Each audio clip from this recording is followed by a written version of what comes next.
आवाज India TV में आपका स्वागत है। मैं हूं अमन कामले। बात करते हैं बहुजन समाज पार्टी के ब्राह्मण सम्मेलन की। उत्तर प्रदेश में इन दिनों ब्राह्मण सम्मेलन जो है, जिसे भी प्रबुद्ध वर्ग सम्मेलन कहा जाता है, ये चर्चा का केंद्र बन गया है। अब बसपा के जो सबसे बड़े कद्दावर ब्राह्मण चेहरा है, सतीश चंद्र मिश्रा, इनके जो सम्मेलन है, इसके माध्यम से जो है ब्राह्मण जो है वो सत्ता का केंद्र बन गया है। सतीश चंद्र मिश्रा इन दिनों कई टीवी चैनल्स पर आपको नजर आएंगे, क्योंकि ब्राह्मण सम्मेलन के माध्यम से जो है बीएसपी ने एक चर्चा का विषय जो है शुरू कर दिया है। लेकिन 2007 में जब बहुजन समाज पार्टी को सत्ता मिली थी, तब क्या वो ब्राह्मणों की वजह से मिली थी? इस बात का ये जो एक नैरेटिव सेट किया गया है कि 2007 में बीएसपी को जो सत्ता मिली थी, वो ब्राह्मणों के कारण मिली थी। ये क्या सच है या इसके पीछे कोई साजिश है? इसका खुलासा आज हम करेंगे।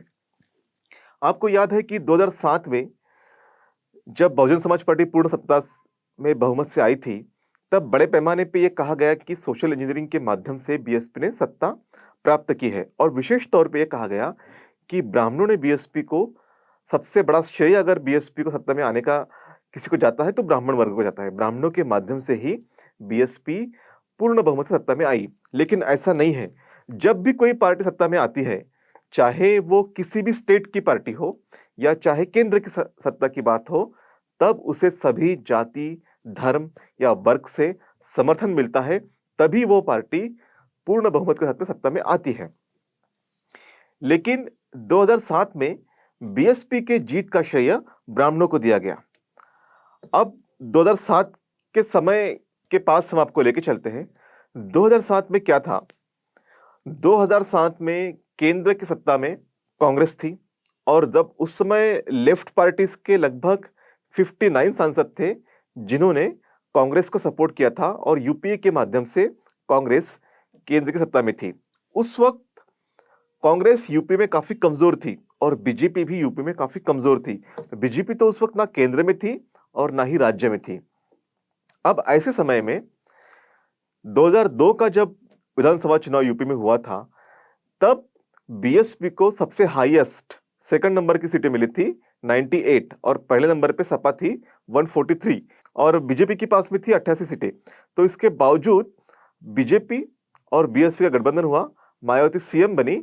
ये सरकार ज्यादा समय तक चल नहीं पाई, सरकार गिर गई। उसके बाद 2003 में मुलायम सिंह यादव मुख्यमंत्री बने। उन्होंने बीएसपी के कुछ विधायकों को अपने पाले में कर लिया था।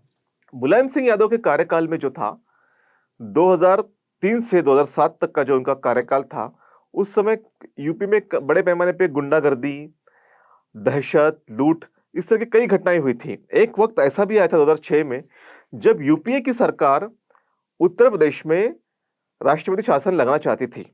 लेकिन उस वक्त जो प्रकाश करात थे, जो लेफ्ट पार्टीज के नेता हुआ करते थे, इन्होंने सोनिया गांधी को कन्विंस करके, क्योंकि प्रकाश करात जो थे मुलायम सिंह यादव के अच्छे मित्र थे, तो उन्होंने सोनिया गांधी को कन्विंस करके यूपी में राष्ट्रपति शासन लगाने से रोक दिया था। लेकिन इसके बावजूद भी एंटी इनकम्बेंसी जो थी, वो मुलायम सिंह यादव के खिलाफ में शुरू हो गई थी इस प्रदेश में। और जब 2007 का चुनाव आना था, तब 2007 के चुनाव में फ्रंट रनर केवल बीएसपी थी। आप देखिए, कांग्रेस कमजोर है, बीजेपी काफी कमजोर हो गई थी यूपी के चुनाव तक। वो ना केंद्र की सत्ता में थी और ना राज्य की सत्ता में थी।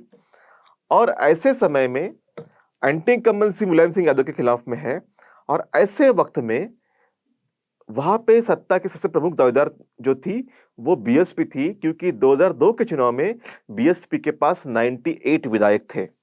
अब यूपी के ब्राह्मणों को जो लगा, कहते हैं कि यूपी में 12% ब्राह्मण है, कोई कहता है 14% है, जो भी हो। लेकिन जो ब्राह्मणों का एक प्रबुद्ध वर्ग है, उसको ये लगा कि 2007 के चुनाव में ना सत्ता में कांग्रेस आ सकती है, ना बीजेपी आ सकती है, और सपा का तो सत्ता में आने का कोई चांस नहीं है। तो ऐसे समय में इन ब्राह्मणों ने बीएसपी को वोट देने का अभियान चलाया, और इसमें प्रमुखता से शामिल थे बसपा के सतीश चंद्र मिश्रा, ब्रजेश पाठक, रामवीर उपाध्याय। इस तरह के कई ब्राह्मण नेता थे जिन्होंने इस जो एक पूरा परिप्रेक्ष्य था, इसको समझ लिया था और इन्होंने ये कोशिश की थी कि बसपा के माध्यम से ब्राह्मणों को सत्ता के शिखर तक पहुँचाया जाए। लेकिन बात ये भी है कि उस वक़्त बीएसपी ने सर्व समाज के साथ में सर्व समाज के लिए जो है भाईचारा कमेटी का गठन किया था। बीएसपी के माध्यम से भाईचारा कमेटी में सभी समाज के लोगों को शामिल किया गया था। इसमें दलित भी थे, मुस्लिम भी थे, ओबीसी भी थी, जो अदर बैकवर्ड क्लास है, अन्य पिछड़ी जाति है, वो भी थी, ब्राह्मण भी थे, ठाकुर भी थे, सभी तरह के लोग इस भाईचारा कमेटी में थे और इस भाईचारा कमेटी के माध्यम से जगह-जगह बसपा के सम्मेलन भी हुए। उस वक़्त वो जो वक़्त था, उस वक़्त बीएसपी का जो स्टीयरिंग था, वो किसके पास में था? बाबू सिंह कुशवाहा, सुखदेव राजभर, रामाचल राजभर, नसीमुद्दीन सिद्दीकी, ये ऐसे तमाम स्वामी प्रसाद मौर्य, ये ऐसे तमाम नेता थे जो बीएसपी को जन-जन तक पहुंचाने के लिए कामयाब हो गए थे। विशेष तौर पर 2007 के चुनाव में इन लोगों की काफ़ी अहम भूमिका थी। नसीमुद्दीन सिद्दीकी भी उसमें थे। लेकिन आज बीएसपी का स्टीयरिंग सतीश चंद्र मिश्रा जी के पास में है। जो बीएसपी के पास वोट था उस वक़्त, अब इस संदर्भ में एक स्टडी हुआ है, एक विश्लेषण हुआ है, एक अध्ययन हुआ है। Centre for the study of developing societies अर्थात सीएसडीएस का इस विश्लेषण है।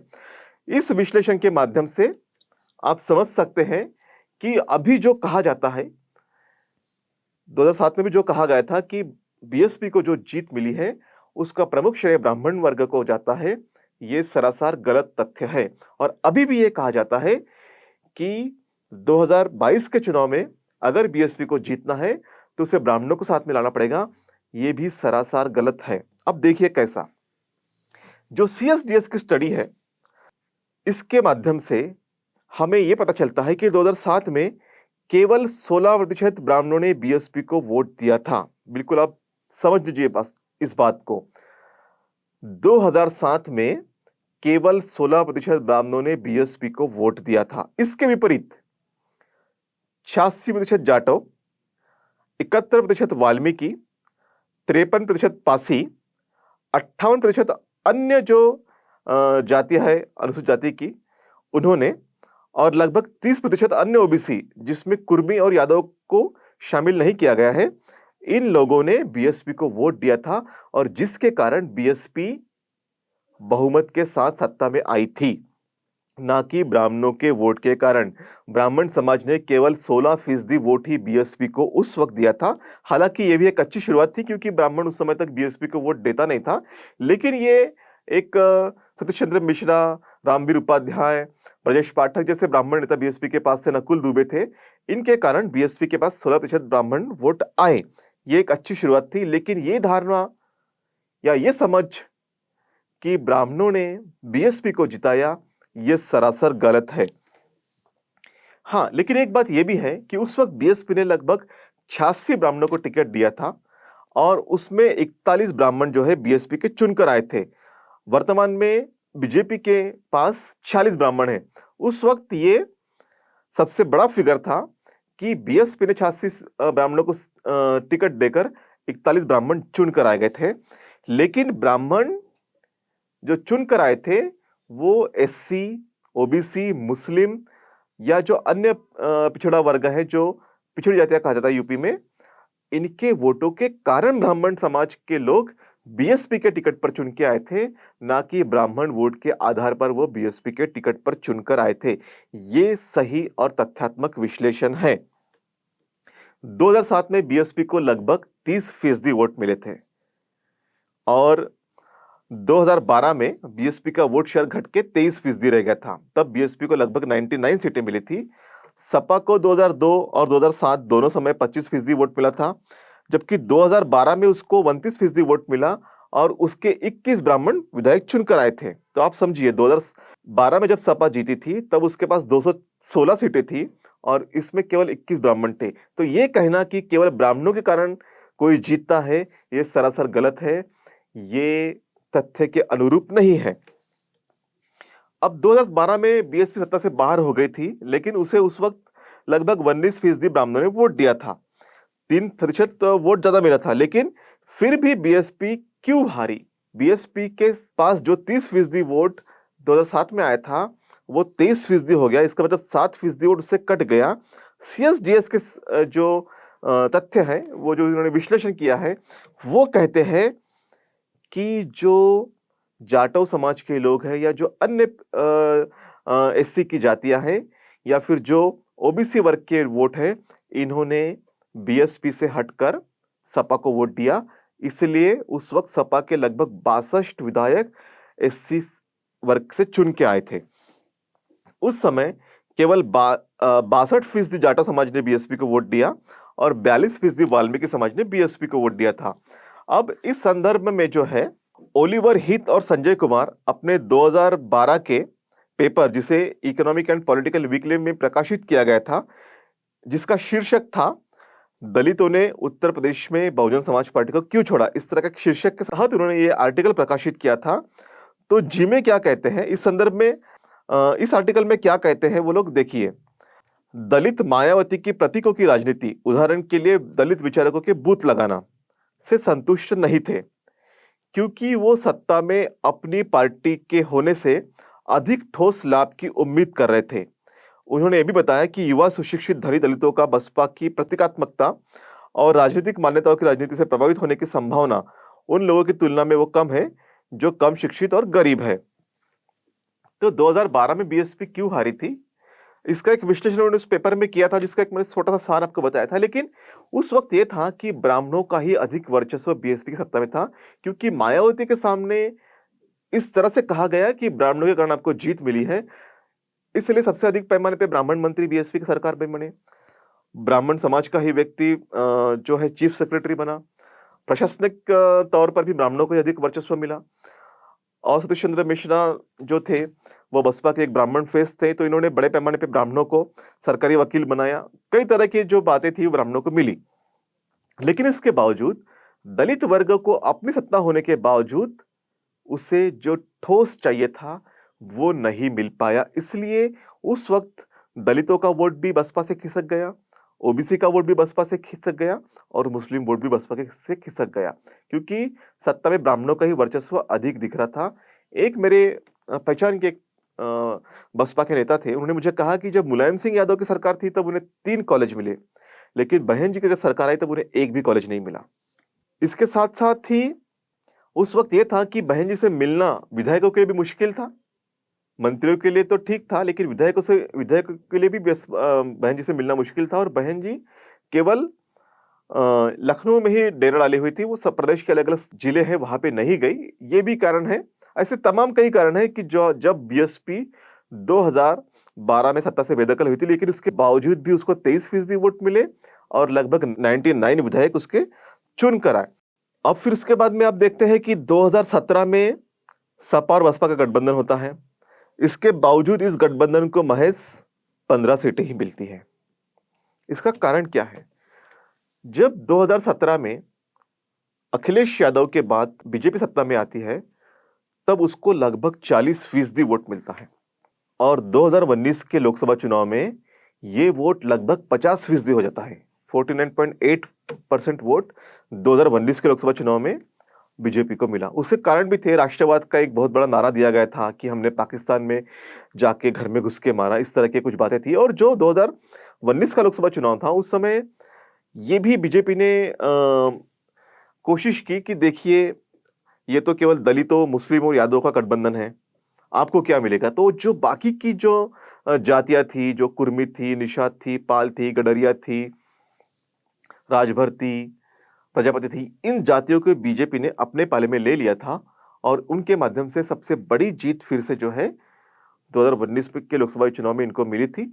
और एक बात ये भी थी कि 2019 के लोकसभा चुनाव में जो सपा बसपा गठबंधन था, ये ग्रास रूट तक भी पहुंच नहीं पाया था। काफी तमाम ऐसी बातें हैं और बीजेपी ने जो हिंदुत्व का एजेंडा वहां पे आज लागू करके रख दिया है, जो समाज कल तक बीएसपी के पास था, सपा के पास था। मान्यवर कांशीराम ने ऐसे व्यक्तियों को चुन कर विधायक और मंत्री बनाया था, वो समाज आज बीजेपी के पास चला गया है और हिंदुत्व की राह पे वो है, हिंदुत्व के आधार पे बीजेपी के पास में है। तो उनके पास में जो हिंदुत्व के आधार पे जो समाज चला गया है, उसे निकालना भी एक अपने आप में बहुत बड़ा स्किल है, क्योंकि सपा-बसपा गठबंधन होने के बावजूद भी वो समाज इन गठबंधन के पास में नहीं आया था। अब तो सपा और बसपा दोनों अलग-अलग चुनाव लड़ रहे हैं, तो इस समाज को कैसे अपने साथ में कनेक्ट किया जाए, ये सबसे बड़ा चैलेंज सपा के लिए भी है, बसपा के लिए भी है। लेकिन एक बात ज़रूर है कि जिस तरह से कोविड का मैनेजमेंट बीजेपी की सरकार ने किया, चाहे मोदी की सरकार हो, चाहे योगी की सरकार हो, ये पूरी तरह से धराशायी हुए, फेल हुए। लोगों के जॉब्स चले गए हैं, लोग काफ़ी निराशा में हैं, लोग काफ़ी संकट में हैं। तो इनका जो असली चेहरा है, बीजेपी का अब सामने आ गया है। तो इन्होंने अब क्या किया है, ओबीसी की राजनीति करना शुरू कर दी है। कल तक जो राजनीति बीएसपी करती थी, आज वो राजनीति बीजेपी करने लगी है।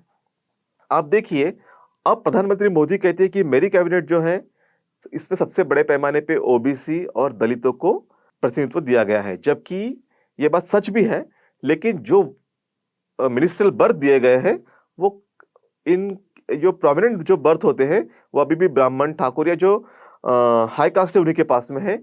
भले ही इनके सरकार में ओबीसी और एससी के लोग ज़्यादा हो गए, लेकिन इनके पास में कोई अच्छे डिपार्टमेंट नहीं है। बहरहाल, लेकिन ये दावा ज़रूर कर रहे हैं कि हमने ओबीसी की जातियों को सबसे अधिक पैमाने पे वहाँ पे जो है प्रतिनिधित्व दिया है। लेकिन इसके बावजूद हमारी पार्टियाँ क्या कर रही हैं, वो ब्राह्मणों को लुभा रही है। जो ब्राह्मण आज सबसे बड़े पैमाने पे बीजेपी में है, लगभग 80% ब्राह्मणों ने 2019 में बीजेपी को वोट दिया, 2017 में बीजेपी को वोट दिया। उस ब्राह्मणों को फिर से लुभाने की कोशिश बीएसपी कर रही है, जो कि सर्वथा गलत है, ऐसा मुझे लगता है। जो हमारी राह थी, वो उस राह पे अब बीजेपी चल रही है। बीजेपी ने क्या किया कि नीट में जो ओबीसी के बच्चों को मेडिकल में एडमिशन मिलता नहीं था, उनके लिए आरक्षण नहीं था, अब उन्हें आरक्षण दे दिया है। जबकि इसी सरकार ने ये आरक्षण 2 साल तक रोक दिया था, 2017 से बीजेपी की सरकार ने, अब वो आरक्षण दे रही है। इसके अलावा जो ओबीसी को आरक्षण राज्य के स्तर पर देना चाहिए था, ये भी इस संदर्भ में भी अभी कानून लाया जा रहा है कि राज्य अपने तौर पे ओबीसी को भी आरक्षण दे सकते हैं। तो इस तरह से जो है, बीजेपी हमारे एजेंडे पे चल रही है और हम बीजेपी के एजेंडे पे चल रहे हैं।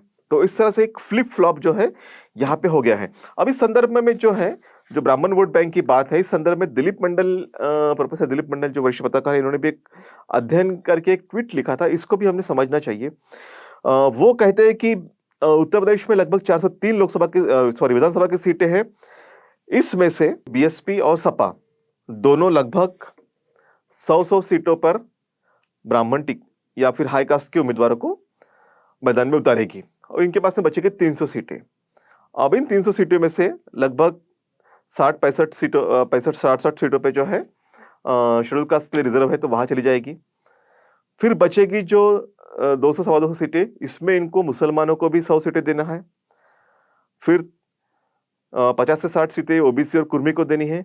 फिर जो अति पिछड़ी जातियां हैं, उनके लिए सीटें नहीं बचती। जिस समाज का वहां पे अनुपात 30% है, चाहे वो पाल, गडरिया, निषाद, राजभर, प्रजापति समाज के लोग हैं, उसके लिए इन पार्टियों के पास में सीटें महज 30 से 50 सीटें हैं। वही बीजेपी को देखिए, बीजेपी ने क्या किया है, बीजेपी को तो मुसलमानों को टिकट नहीं देना है, तो 403 में से 100 सीटें ये जो है वो ब्राह्मणों को दे देंगी। फिर 300 सीटों में से जो लगभग 60 से 65 सीटें हैं वो रिजर्व सीटें रहेंगी। उसके बाद जो 200-250 सीटें बचती हैं, उसमें वो अति पिछड़ी जातियों को टिकट दे देगी। तो इसका मतलब है कि बीजेपी के पास में ये वोटर्स क्यों जाता है, क्योंकि उसको सबसे अधिक पैमाने पे टिकट्स इस बीजेपी से मिलती है। वही अब बीएसपी अगर 100 ब्राह्मणों को टिकट देगी, 100 मुसलमानों को टिकट देगी, 60 शेड्यूल कास्ट को टिकट देगी, तो उसके पास में ओबीसी या यादव के लिए, कुर्मी के लिए बचेगा क्या? तो ये भी रणनीति पर विचार करना चाहिए, मुझे ऐसा लगता है। तो ये एक महत्वपूर्ण जो कि ब्राह्मणों के कारण सरकार बनी थी, इसको तो हमने बता दिया कि ये तो गलत बात है। और जिस तरह से अगर ब्राह्मण वोट बैंक को ही टारगेट करके अगर ये किया जाता है, तो जो शेड्यूल कास्ट का भी जो तबका है, वो भी बीएसपी से दूर हो जाता है, या जो अन्य पिछड़ा वर्ग है, वो भी बीएसपी से दूर हो जाता है, या जो बाकी जातियाँ जो है, वो भी बीएसपी या सपा से दूर हो जाती है। तो ये सबसे बड़ा धोखा है, जिसे बीएसपी ने और सपा ने भी समझने की आवश्यकता है। अब देखिए कि 2019 में जैसा बीएसपी को 10 सीटें मिली थी, अब इसके पीछे भी एक वजह थी कि उस समय एक माहौल भी था कि अगर त्रिशंकु सरकार बनती है तो मायावती पीएम बन सकती है। तो इसलिए जो जाटो वोट थे या बाकी के भी जो दलित वोट थे, इन्होंने भी बीएसपी को वोट किया, इसलिए बीएसपी के पास 10 सीटें आ गई। लेकिन अब ये मौका नहीं, अब ये वक़्त नहीं है कि ऐसा कोई माहौल भी नहीं है। इसलिए जो है, अगर बीएसपी केवल ब्राह्मणों को सेंटर ऑफ अट्रैक्शन करने के बजाय, जो बाकी जातियाँ हैं, जो अन्य पिछड़ी जातियाँ हैं या जो यादव, कुर्मी या फिर बाकी जातियाँ हैं, उन पर अगर फ़ोकस करती है, कॉन्सन्ट्रेट करती है, तो ही वो भाजपा को रोकने में कामयाब हो सकती है। अब ब्राह्मणों के बीच में बीएसपी का समर्थन जो है लगातार घटते जा रहा है।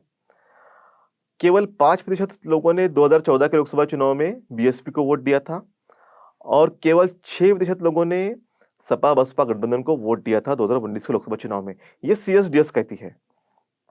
जबकि भाजपा को 2017 के चुनाव में 44% ब्राह्मण वोट मिले थे और 2000 लोकसभा के चुनाव में उसको 12%, तो 2019 के लोकसभा चुनाव में उसको लगभग 82% ब्राह्मण वोट मिले थे। इसका मतलब सारा का सारा ब्राह्मण समाज जो है, अब इस वक़्त भाजपा के पास में है। तो इसलिए बसपा का हाई वोल्टेज ब्राह्मण ड्रामा करके भी कोई फ़ायदा होने वाला नहीं है, क्योंकि सबसे बड़ा वोट बैंक आज ब्राह्मणों का जो है, वो बीजेपी के पास में है। और सबसे बड़ी ये गलती भी हुई थी कि सपा-बसपा का गठबंधन टूट गया था। अब आने वाला वक़्त कैसा होगा बता नहीं सकते, क्योंकि अभी तो ख़ैर बीजेपी के खिलाफ भी काफ़ी रोष लोगों में है। तो ऐसे समय में लोगों के पास में 2 ही ऑप्शन है, या तो सपा या तो बसपा। इन दोनों में ही उसको वोट देना है। लेकिन जिस तरह से बीएसपी ने ब्राह्मण वोट बैंक को लेकर जो हाई वोल्टेज माहौल क्रिएट किया है, इससे बीएसपी का कोई फ़ायदा होने वाला नहीं, ऐसा हमें लगता है।